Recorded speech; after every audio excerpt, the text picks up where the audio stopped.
Alright guys, so let's see what happened. Basically, it was a trap. Like yesterday, we're looking at this formation and we saw this massive rise, and I was saying that yeah, we have so many signs that it might be a bull trap, and you see it appeared to be a bull trap. We dropped after that even lower than we were before.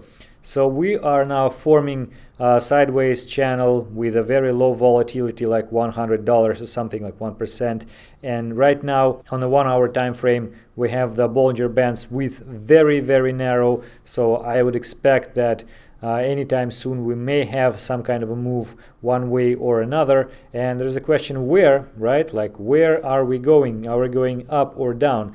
So again, in my personal opinion, I can't be bullish right now, especially after we saw this fake rally. The only one thing we can do, I think, is just go a little bit higher, like $100, $200, and then drop even lower. First, we didn't have any kind of a reasonable volume to expect that was the bounce from the local bottom. Second, if we were about to move higher, then I would expect that we wouldn't have this drop after the rise over here. Third, the BitMEX funding and premium index is still positive, which means that it's more likely that we're going down. And generally there are more and more signs that we are generally bearish. Like on a daily time frame, we are below the baseline of the Bollinger Bands. We have the 200 weeks or 200 days moving average still above the price level. We are constantly printing lower and lower highs. We can't even go above $9,500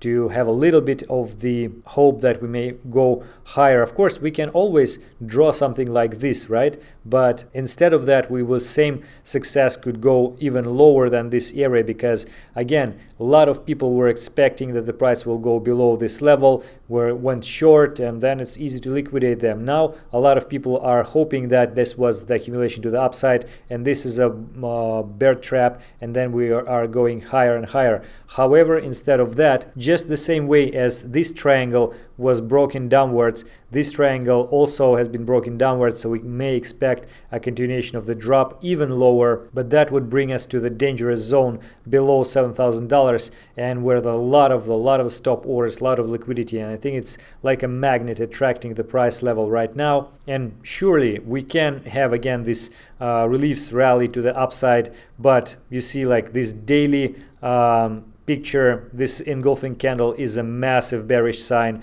And like looking at the on-chain indicators, you remember we're referring to the SOPR values many times before. This was a bull market, this was a bear market. What is here?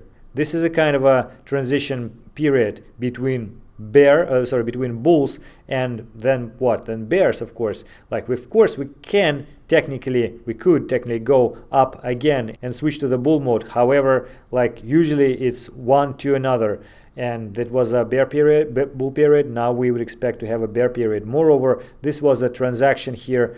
I think it was Bitstamp moving a lot of the Bitcoin from one address to another. Without that, this value of SOPR wouldn't be that high, and we actually would be in a low zone, in the zone below 1, which means that we again very close or technically almost in a bear zone for the SOPR. And as we discussed many times before, all that price action which we look at recently is just for the shaking out the short-term traders, because long-term holders don't sell their Bitcoin. But it doesn't mean that the price can go lower. It means that it can go actually as low as speculators and manipulators would want to.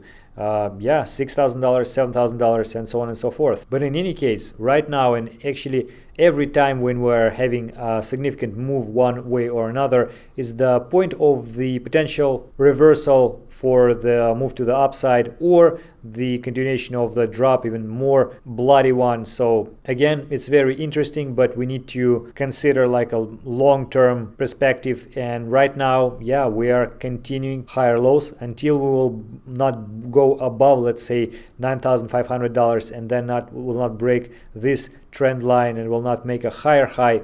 I just can't be 100% bullish again. I will repeat it over and over again until we will change the trend. When we broke $9,500, at least all that period of time, I was saying that, guys, if we are still above as soon as we are still above $9,500, I'm relatively bullish, or at least neutral. If we are going lower, then I may say that it is a very high chance that the bull market is over for unknown period of time, and we may go much lower. Right now, this is the same situation, but like flipped 180 degrees, and as soon as we are not going higher, I can't be bullish. Sorry for saying that. I mean, I also would want that my Bitcoin would worth $100,000 or million dollars, but we have what we have, and so far bears have more power driving the price lower and lower.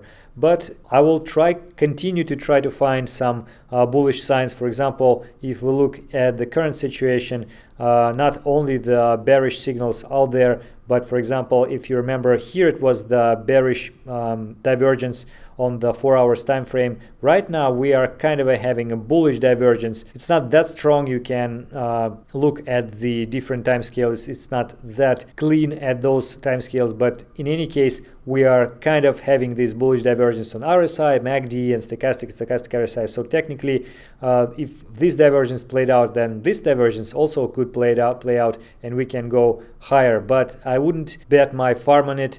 Also, for example, here, this is not a bullish sign at all. We have this trend line tested over and over again, but the more we test, the more likely we will break it eventually. So you see there are like different signs indicating different directions. So I guess if you want to have a short trade, then we would need to look at the breakouts one way or another and just ride the trend. Long term though, yeah, we need to print at least higher high. Okay guys, sorry for repeating that over and over again. I may sound like a broken record, but yeah, that's what we see on the charts. That's what market shows us. In any case, I will keep you updated. Hopefully we can see some interesting signs in the near future. So far, that is it for today. I hope that it will be useful. Thank you for watching.